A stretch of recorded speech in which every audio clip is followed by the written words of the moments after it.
प्रभु जी राधे राधे। हाँ जी, आपके चरणों में दास का कोटि कोटि वंदन, खुश प्रणाम। रहिए, खुश रहिए।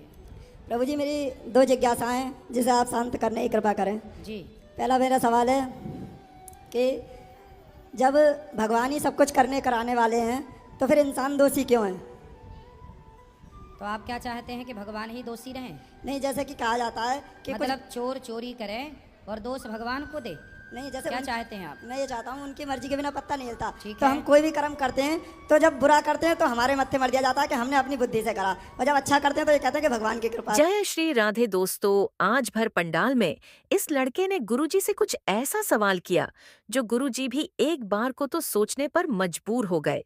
लड़के ने सवाल किया कि अगर गुरुजी हम कोई अच्छे काम करते हैं तो कहते हैं कि सब ईश्वर की कृपा है, अगर हमसे गलत काम हो जाता है तो हमें दोषी क्यों ठहराते हैं? तो दोस्तों, इस पर गुरुजी ने क्या जवाब दिया, आज हम इस वीडियो में आज सुनते हैं मित्रों। उससे पहले आप हमारी वीडियो को लाइक करना, और अगर आप गुरुजी के सच्चे भक्त हो तो हमारे चैनल को सब्सक्राइब जरूर करना, क्योंकि हमारे इस चैनल पर इसी तरह के प्रश्न उत्तर आते रहते हैं। तो मित्रों, अब हम चलते हैं अपनी वीडियो की ओर। ना ना, अच्छा भी आपका है, नहीं तो यही तो जिज्ञासा। अच्छा भी आपका है और बुरा भी आपका है। अब ईश्वर क्या करते हैं ये बताओ कि जो जज होता है, जी, यदि वह किसी को फांसी की सजा देता है तो क्या जज की उस व्यक्ति से पर्सनल दुश्मनी है? नहीं, तो जज ने उसे फांसी काहे दे दी? उसके कर्मों के आधार पे। हाँ, जैसे उसके कर्मों के आधार पर जज ने फांसी दी, उसी प्रकार ईश्वर तो केवल जज बन के आपके कर्मों का हिसाब किताब करते हैं। प्रभु जी आपकी बात बिल्कुल ठीक है। ईश्वर का वही काम है जो एक जज का काम है। सांसारिक जज शायद पैसों में बिक भी जाए, पर परमात्मा एक निष्पक्ष जज है जो कभी किसी के बिकाऊ नहीं है, कोई खरीद नहीं सकता, किसी को कौड़ी कम नहीं देता, किसी को दमड़ी ज़्यादा, समझदार तो चुप रह जाता, मूर्ख शोर मचाता, मेरे मालिक की दुकान में सब लोगों का खाता। तो प्रभु जी प्रेरणा तो भगवान ही देते हैं हमें कुछ भी करने की, तो हम कैसे कर सकते हैं? क्या आपको हम कहें कि आग में कूद जाओ, कूद जाओगे? नहीं कूदेंगे। क्यों? जब इंसान कुछ बुरा करने को होता है पहले तो जो हम पूछ रहे हैं उत्तर दो। नहीं हम कूदेंगे। आपसे कहें आग में कूद जाओ, कूदोगे? नहीं कूदेंगे। क्यों नहीं कूदोगे? क्योंकि जानते हैं कि आग में जलेंगे, तो आप कूदेंगे ये भी तो सोचो कि हमारे द्वारा भगवान ही तो कह रहे हैं कि आग में कूद जाओ, तो ठीक काहे है। नहीं कूद रहे हो? ठीक है। मतलब आग में आप इसलिए नहीं कूद रहे हो क्योंकि आपको समझ है कि आपके लिए क्या सही है और क्या गलत है। उसी तरह भगवान ने आपको पागल बनाया होता तो अलग विषय था, पर आपको समझने की बुद्धि दी है ना। आपको पता है कि चोरी करना गलत है, बलात्कार करना गलत है, मार काट करना गलत है। जब आपको पता है कि ये गलत है तो फिर आपने क्यों किए, और किए तो फिर भोगेगा कौन? हमें भोगेंगे। ईश्वर ने तो कहा नहीं कि तुम किसी के साथ बलात्कार करो, ईश्वर ने तो कहा नहीं कि तुम किसी के घर में चोरी करो। भाई आपको पता था ना कि सही क्या है गलत क्या है। आपको पता है कि ये आग है, इसमें कूदेंगे तो जल जाएंगे, ये कुआं है, इसमें कूदेंगे तो मर जाएंगे। आपको जब पता है सही गलत का, तो फिर दोष आपका हुआ ना, ईश्वर का कैसे हुआ? लेकिन प्रभु जी फिर भी परिस्थितियां ऐसी बन जाती हैं। आज भी केस देखने को आते हैं कि महिलाएं जल रही हैं जिंदा, या कोई आत्महत्या कर रहा है डिप्रेशन में जाके, या कोई परीक्षा में फेल हो गया। हाँ। तो परिस्थितियां वैसी बन जाती हैं कि इंसान तो करने पे मजबूर हो परिस्थितियाँ जाता है। क्यों ऐसी बनाते हो? परिस्थितियाँ बनाने वाला कौन है? आप लोग ही तो बनाते हैं। आप लोगों को कंपटीशन क्यों करना है? जो इसलिए तो ईश्वर ने कहा है, ईश्वर का विधान कि गौधन गजधन बाजधन और रतन धन खान, जब आवे संतोष धन सब धन धूरी समान। जितना पढ़ लिया, जितना कमा लिया, जितना पा लिया, उतने में संतोष रखे व्यक्ति तो कभी डिप्रेशन की बीमारी ही ना हो। असंतुष्ट है इसलिए तनाव है, चिंताएं हैं, डिप्रेशन है। यदि व्यक्ति संतुष्ट है तो बताओ सुखी है कि नहीं? अब देखो ये साधु बैठे हैं हमारे ध्रुवदास जी महाराज, जी जी। ये पेड़ के नीचे भी सो जाते हैं, ये महलों में भी रह लेते हैं और घास की झोपड़ी में, इन्हें कुछ चाहिए ही नहीं, इसलिए ये सुखी हैं।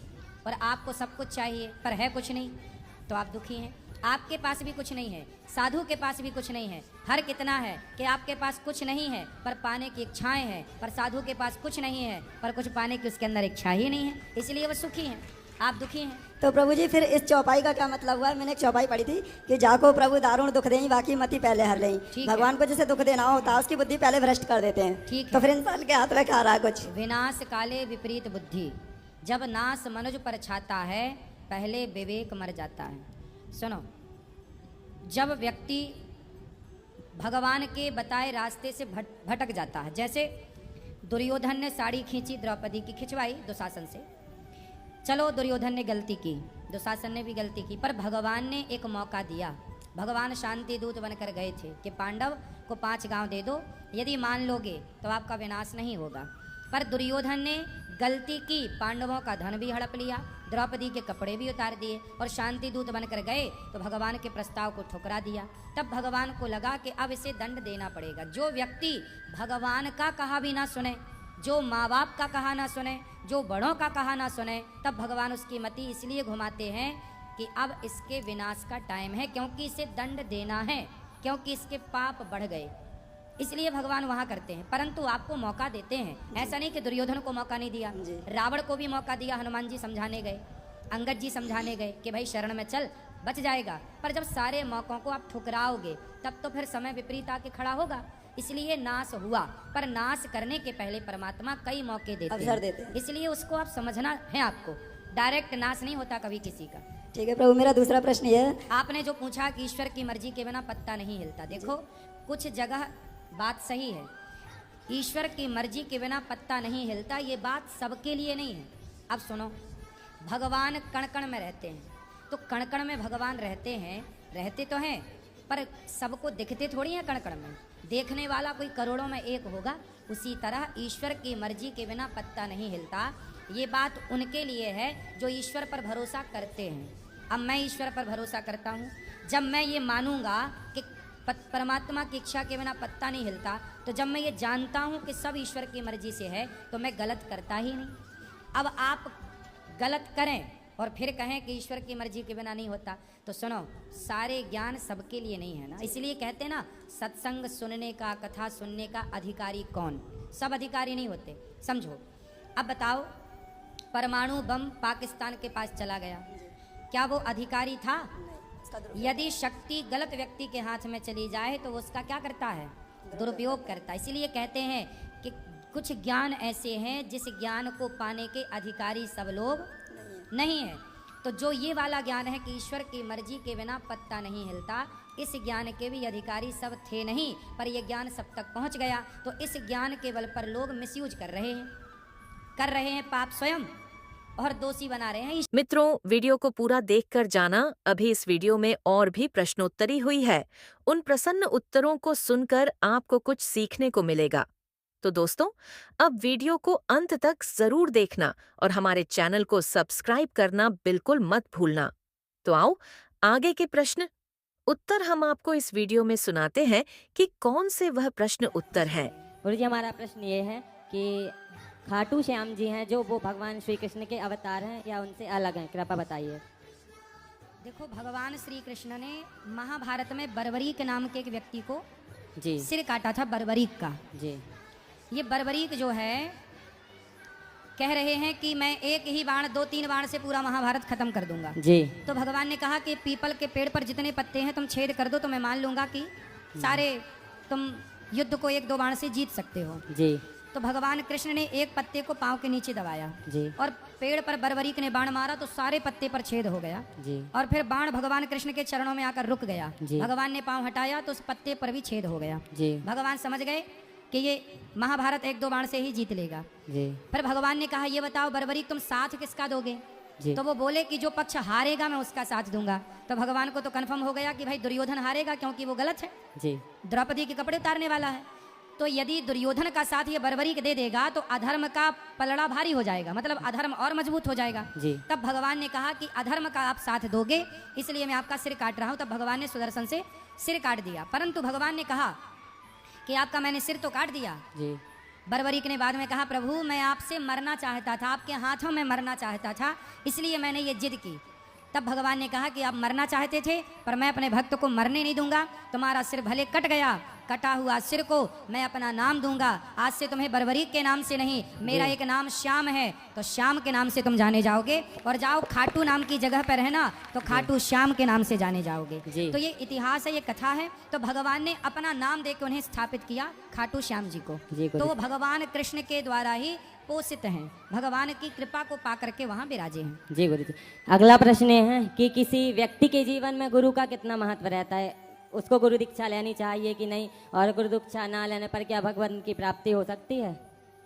देखो, भगवान की प्राप्ति तो नामदेव जी को 27 बार हो चुकी थी। जी भगवान विट्ठलनाथ जी के साक्षात दर्शन हो गए, जी पर भगवान ने कहा नामदेव जी से जी कि नामदेव तुम अभी कच्चे हो। जी क्यों?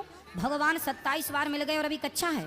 जी तब भगवान से पूछा नामदेव जी ने कि क्यों कच्चा हूँ? बोले आपने अभी तक गुरु नहीं बनाए। जी गुरु विन भव निधि तरह न कोई, जो विरंचि शंकर सम होई। कितना भी बड़ा ज्ञाता, भगवान राम तो भगवान थे ना, पर गुरु ग्रह पढ़न गयऊं रघुराई। भगवान राम तो गुरु के घर पढ़ने गए कि नहीं? राम तो भगवान थे, उन्हें गुरु की क्या जरूरत थी? पर गुरु के बिना गति नहीं है, इसलिए गुरु बनाना जरूरी है। गुरु के बिना, अब सोचो मैं आपके सामने बैठा हूँ, जी। मैं इसी गांव में इसी खेत में गैया चराता था, जी चारा काट के लाता था। आज यदि यहाँ बैठा हूँ ना तो केवल गुरु की कृपा के बल पर बैठा हूँ। जी, सही गुरु बात। ने मुझे पढ़ा लिखा करके इस लायक बनाया कि आप तक पहुँच सकूँ, आपसे बात कर सकूँ, आपकी सेवा कर सकूँ। आज जितनी भी सेवा गौरी गोपाल में हो रही है दास अनिरुद्ध के शरीर से, इस शरीर पर देखो माता पिता का तो योगदान है, परंतु गुरु का भी योगदान है। गुरु ने मुझे इस रास्ते पर चलाया। ना पढ़ाए होते, ना पढ़ाया लिखाया होता, ना ज्ञान दिया होता तो मैं तो गैया ही चला रहा होता ना। जी गुरु तो जी, गुरु ही, जैसे हीरा खदान से निकल तो गया है, लेकिन उसे कोई गले में यूं ही थोड़ी पहन लेता है, उसे जौहरी तराशता है। जब तक कटिंग ना की जाए, तराशा ना जाए, चमक थोड़ी आती है। तो गुरु जब तक आपको निखारे ना, तब तक आपकी चमक थोड़ी आती है। अपने ज्ञान से, अपने भक्ति से, अपने विवेक से गुरु आपको तैयार करता, तब आप समाज की सेवा के योग्य बनते हैं। जी जो गुरु की सेवा में है, गुरु की शरण में है, वो सही रास्ते पर चल रहे हैं। जो गुरु की शरण में नहीं है, वो शराब पी रहे हैं, गांजा पी रहे हैं। आजकल के लड़के क्या कर रहे हैं? लड़कियों के संग रह रहे हैं। क्यों? क्योंकि अभी तक इन्हें कोई गुरु नहीं मिला। शराब पी रहे हैं, सिगरेट पी रहे हैं। क्यों? क्योंकि गुरु नहीं मिला। मछली खा रहे हैं, मांस खा रहे हैं। एक अच्छा गुरु मिल जाएगा तो अपने आप उन्हें रास्ता प्राप्त हो जाएगा। इसलिए गुरु जरूरी है। जी गुरु जी जगत गुरु ब्राह्मण, ब्राह्मण गुरु सन्यासी, परंतु मीराबाई ने रैदास जी को गुरु रूप में क्यों चुना?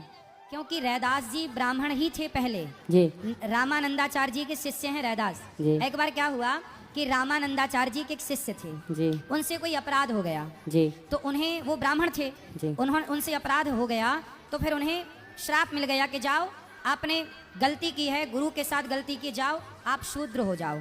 तब वो ब्राह्मण ही थे, उनकी सेवा में थे रामानंदाचार्य जी के, वो ब्राह्मण थे।